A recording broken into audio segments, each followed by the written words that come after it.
Assalamualaikum warahmatullahi wabarakatuh.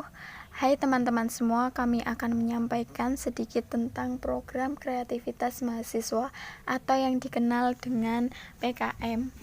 Tugas ini untuk memenuhi mata kuliah Bahasa Indonesia yang bertemakan analisis dampak COVID-19 terhadap usaha mikro kecil dan menengah serta perekonomian keluarga. Sebelumnya saya akan memperkenalkan anggota dari kelompok kami. Yang pertama, Khalilur Rahman sebagai ketua. Yang kedua, Agus Humarudin sebagai anggota. Yang ketiga, Alvina Susalawati sebagai anggota. Yang keempat, Makmudillah Hikmah sebagai anggota. Risma Eka Stianingrum sebagai anggota. Dan Failak Falakil Hasan sebagai anggota. Dampak COVID-19 terhadap UMKM. Semenjak COVID-19 ditetapkan berstatus pandemi, ada banyak sektor ekonomi domestik dan global yang terpengaruhi. Dampak pandemi yang paling terasa terjadi pada sektor usaha mikro kecil dan menengah atau yang dikenal dengan UMKM. Berdasarkan riset dan otoritas yang berwenang telah melaporkan beberapa hal sebagai berikut. A.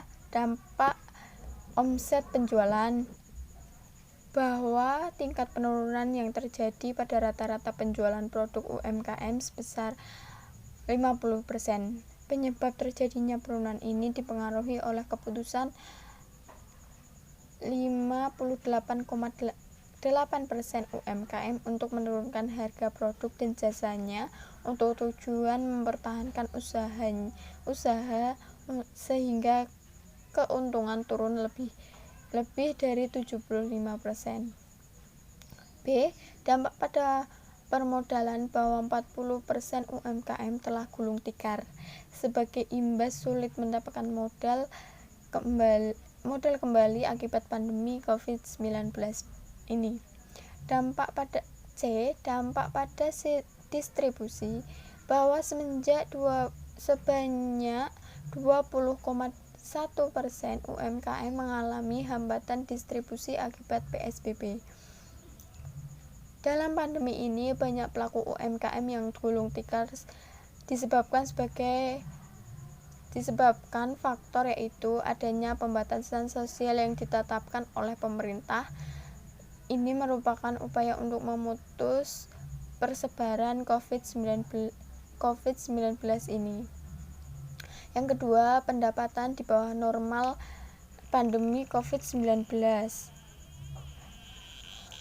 juga berdampak berlangsung terhadap pendapatan masyarakat di Indonesia. Yang ketiga, jual beli mengalami penurunan, pola belanja masyarakat di Indonesia mengalami perubahan selama pandemi COVID-19 dari belanja online beralih ke online. Akan tetapi tidak semua pelaku UMKM melayani konsumen secara online. Seperti contoh, pemilik salon dan penyedia jasa lainnya yang mengharuskan adanya pertemuan antara penjual dan pelanggan. Yang keempat, bahan baku sulit didapatkan dan semakin mahal kebijakan PSBB untuk memutus rantai penularan COVID-19 yang membuat aktivitas produksi terhenti. Yang kelima, jalur distribusi terhambat. Terhentinya aktivitas distribusi tertentu mempengaruhi pemasaran produk bisnis UMKM. Pelaku bisnis ini sulit menjangkau market yang lebih luas seperti luar kota, lintas provinsi, sampai luar pulau. Antara barang oleh pedagang online juga mengalami keterlambatan pengiriman. Yang keenam, penyedia barang dan jasa tidak dapat beroperasi akibat dampak COVID-19 ini. Dampak COVID-19 terhadap ekonomi keluarga. Sektor ekonomi rumah tangga jadi salah satu sektor yang mengharuskan dampak dari terjadinya wabah COVID-19. Menteri Keuangan juga menyatakan bahwa wabah COVID-19 ini akan memperlambat laju pertumbuhan ekonomi di Indonesia. Ia mengatakan wabah COVID-19 akan berdampak besar pada laju konsumsi rumah tangga dalam jangka pendek. Turunnya konsumsi membuat pertumbuhan produk domestik bruto atau PDB Indonesia bakal merosot menjadi 2,3% hingga 0,4%.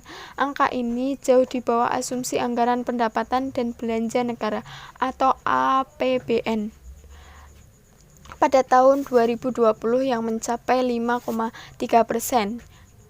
Sektor rumah tangga akan mengalami penurunan cukup besar dari sisi konsumsi karena tidak lagi melakukan aktivitas, sehingga konsumsi akan menurun cukup tajam dari 3,22% hingga 1,60%. Sementara Sekretaris Komenko Perekonomian mengatakan sudah sebanyak 3,05 juta orang pekerja di Indonesia yang terdampak PHK dan dirumahkan akibat virus COVID-19. Hal ini terjadi semenjak pandemi COVID-19 di Indonesia pada tanggal 3 Maret 2020 lalu. Efek lajunya adalah memperkirakan akan ada tambahan pengangguran sebanyak 5,23 juta jiwa apabila virus COVID-19 ini terus meluas. Sedangkan survei yang dilakukan SMRC menemukan bahwa 59% responden beranggapan ekonomi rumah tangga akan menjadi kurang baik.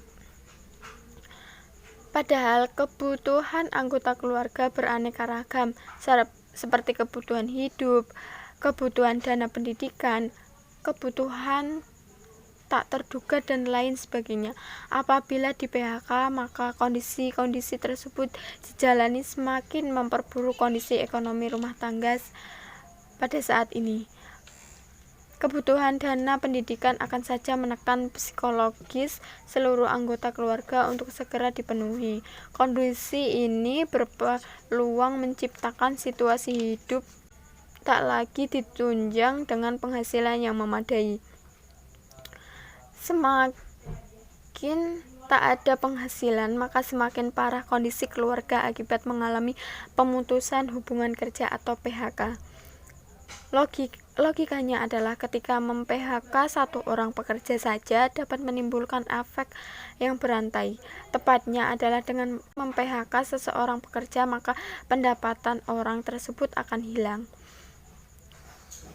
Terkait pekerja harian, lepas juga mendapatkan dampak yang sulit karena adanya kebijakan lockdown dan kebijakan di rumah saja, secara spontan mengalami sumber penghasilan yang terputus.